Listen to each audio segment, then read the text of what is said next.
Chronic Hoosier joins us now. How are you, sir? I'm doing excellent. Glad to be back.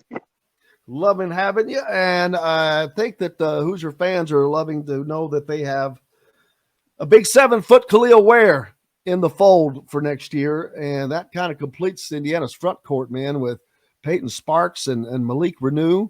They seem pretty set, pretty solid. Yeah, that was certainly in the forefront of most Hoosier fans' minds that I've spoken with. In the absence of Trace Jackson Davis heading for the draft, I don't know that you're going to see the same style of ball that was so post dependent, but clearly, as we've seen throughout the course of our lives, you got to have some big men down low, anchoring the defense and giving the offense some in the paint power. So it's I don't know that you're ever going to find a player that could fill Trace's shoes, but it's certainly a couple of nice pickups. Gives Malik Renew some room to grow without having to be the one and only guy down low. And as we were just talking over the break, in a roster that had a lot of open spots on it, you love to see the pieces start falling in place because as we're likely going to see here in the next day or so, that's likely going to accelerate the filling of those remaining spots. So sometimes the first step is always the hardest. And for an Indiana roster that had a lot of people a little anxious about what's to come, having to replace 4 starters, it's certainly a very, very strong step in the right direction for the 23-24 season. Yeah, and actually, as Indiana moves forward, they will probably end up with a much more complete team next season than they had this year. And by that, I mean all of the pieces are much more in concert with the other, so to speak, all 5. And that was not the case this year. It was 1, 2, and sometimes a third. But you want to win, it's got to be 4 and 5 every game. No, absolutely. And as Big Ten fans have seen for the last 2 decades now, if you want to compete come March, you definitely need to place a premium on speed, athleticism, and length. And Kel'el Ware is one of those unique guys that kind of wraps all of that up in one big body. So for a team that is yearning to get into a more modern style of basketball, that's exactly the type of player that you're looking for. Guy that can stretch a little bit, really aggressive rim protector, elite length. Now you got to find some other guys to complement it. And I think that is probably going to be evident here very soon as you see these positions start filling up. Indiana making that turn now towards the longer, the more athletic types of players, positionless, if you will. And, above all else, show me some dudes that can shoot. Absolutely. And that's something that Indiana has not really had for quite some time, as many people have lamented, unbelievably. But that has got, obviously, that has to be a pure focus for Mike Woodson and crew as they finish out this group of recruiting. They have to have knockdown shooters from the wing that can shoot the ball, that can rebound the ball, that can score off the ball, but guys that are just versatile. But more importantly, guys that can shoot the ball. Yeah, I mean, it's the 3-level score. It's the new mythical beast that everybody's out there chasing, and they certainly exist. They've just been far and few between here in years past, both in Indiana as well as around the Big Ten.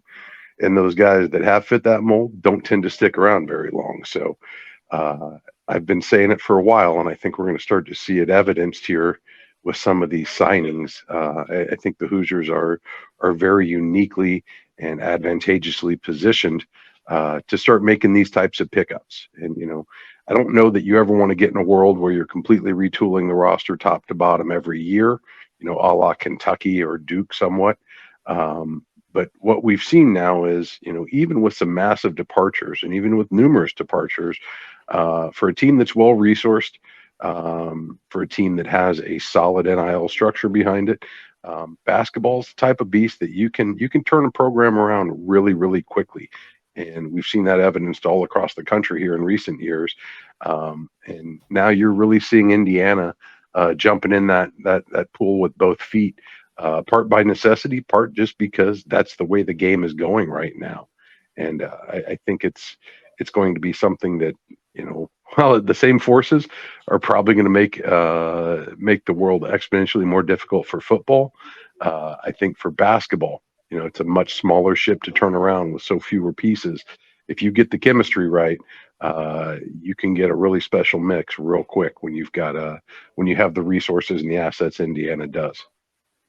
I agree with that wholeheartedly because this should be playing right. I saw your tweet yesterday and I agreed with it. This should be playing right in to Indiana. Indiana is built for this. It's made for it. And it's probably the best opportunity because, no offense, but it can overcome some of the great mistakes Indiana has made over the last couple of decades, whether it's been in hiring or whatever the case has been. This kind of helps alleviate a lot of those mistakes because those mistakes has put Indiana where they are right now. No, unquestionably, and it's something that you have to consistently, like every year now, you're having to reassess where you're at on a program development standpoint, on a recruiting standpoint, what your pipeline looks like. Guys like Jalen Hood Shafino, you have a key player come in and they exceed expectations and they leave early. Well, now all of a sudden you've got a pretty big spot to fill that maybe you weren't recruiting for in the prior class. So in years past, you've kind of been cooked at that point, unless you were able to pick up a grad transfer, with the old rules with guys having to sit and all the prohibitions on player freedom of movement between schools. You were kind of locked into that, and you were damned if you do, damned if you don't sometimes. And Indiana fans have long lamented all the programs that were going out, quote unquote, buying players. Well, that's been going on for decades. Now it's just been legalized. And I think what you're seeing, and don't get me wrong, this isn't just a strictly financial transaction, but it's now a new component that's added into the system. But with the current setup, with the current rules, a team like Indiana is able to go out and not have to rely just on the grad transfer market or those late unsigned guys that usually there was kind of a stigma around those guys. I mean, if it's mid-March and you're a five-star prospect and you haven't selected a school yet, that was usually a red flag that there's something going on. Often there were people in that player's camp that were clouding the process, that were holding out, for bidding wars, and you weren't necessarily getting organic fits. Well, in this day and age now, it's Wild West free agency, and you've got players actively recruiting other players for teams that they maybe haven't even signed with yet. But that's the freedom, that's the power now that has been shifted towards the players.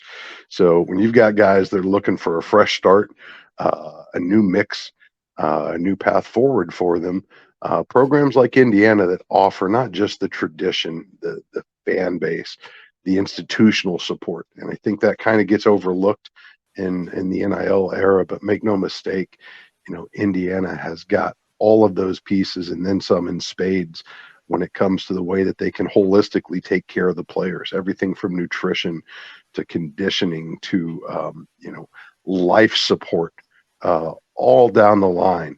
And then you throw in the boosters, the fans, the NIL deals, and not the least of which the coaching staff, and now what has proven to be a pipeline to the NBA, because ultimately that's what you're selling to these kids when you're trying to get them to come to campus, is a path forward to go pursue the next level of their dreams. And it's a whole lot easier when you've got photos in Cook Hall of those guys up on the draft stage shaking Adam Silver's hand, putting on the cap of the team that just put a several $1 million check in their hands. So it's a unique world. It's a brave new world, but it's one that I think Indiana is poised to have a lot of success in because of all of the above. And I agree. And especially once a program like Indiana or Duke or Kentucky, when you get back to that during this period of NIL, when you're able to successfully navigate that pretty much year after year and still win, that is going to be a huge. I think that's going to be a huge change for Indiana. I think that will help get them exactly back to where they want to be as a program, as far as consistently being in the elite. Because Indiana is Indiana. I've been having this discussion all the time. I don't care, but as far as the blue bloods thing, but things are what they are. You don't not once you are something, you don't become unroyal. It's like the royal family. Well, you may not like them; they may be trashy or something, whatever, but they're still royal family. The blue blood thing doesn't go away, and it can come back. But it is easier to get back, I think, if you've had it, because with the fan base, those coals have never stopped. They've just been burning at the base, waiting. It's like a volcano waiting to erupt again. No, and it's the potential energy that becomes kinetic.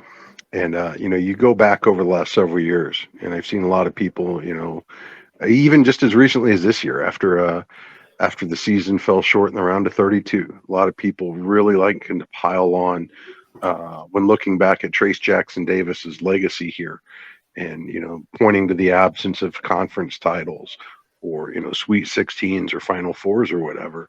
And you can go back and look at all these NBA guys that have come through Indiana in the last decade or so, and you hear the same arguments getting repeated over and over and over.